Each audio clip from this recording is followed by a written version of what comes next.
Shy సర్కార్ చేయబోతున్న global rising 2047 documentary global summit పేరంటంకు టైం దగ్గర పడుతుందని సీఎం రేవంత్ సారు పనులు ఏడదాకా వచ్చినాయి ఏం కథ అని ఆఫీసర్లందరినీ పిలుచుకొని మీటింగ్ పెట్టిండట.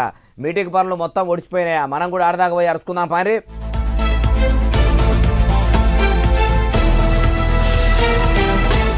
ఆఫీసర్లను ఇట్లా కూర్చోబెట్టుకుని మళ్ళీ ముఖ్యమంత్రి Yanamala Revanth sir global summit కార్యం పనులు ఏడదాకా వచ్చినాయని ముచ్చట మొదలు పెట్టిండట. పనులు బిరబిర కావాలి, ఎటువంటి తక్లీఫ్ లేకుండా చూసుకోవాలి. తెలంగాణ రైజింగ్ 2047 డాక్యుమెంటరీ చూసి బయట దేశం వల్ల ధమాకులు కూడా దద్దరిల్లిపోయేటట్టు మంచి మంచి వాళ్ళ మైండ్లకి ఎక్కించేటట్టు ఇకమత్ చేయాలని ఆఫీసర్లతో చెప్పుకొచ్చిండట. అట్లనే తెలంగాణలో ఉన్న యువతకు అందరికీ అందేటట్టు షై సర్కారు చేస్తున్న తెలంగాణ రైజింగ్ డాక్యుమెంటరీని అందరికీ అందుబాటులోకి వచ్చేటట్టు డిజిటల్ పేపర్ లెక్క పంపించాలని చెప్పుకొచ్చిండట. కాంగ్రెస్ ప్రభుత్వము తెలంగాణను ఎట్లా ముంగడికి తీసుకుపోయేందుకు దండాడుతున్నది. ఏలుబడిలకు రాగానే దావోస్ కు కూడా పోయి చూస్తే ఆడికి పోయినాక కూడా దునియాలున్న పైకం గురించి, మన రాష్ట్రంలో పైకము ఎట్టెట్లా, ఆర్థిక వ్యవస్థ ఏముంది, ఏం కథ అనేదంతా కూడా ఆడ పెట్టిన మీటింగ్ లో యాడ్ చేసుకున్నారట. తెలుగుతో ఎట్లా ముంగడికి తీసుకుపోయినామో కూడా మొదలు అందరికి తెలిసేటట్టు చేయాలని కూడా చెప్పుకొచ్చిండట.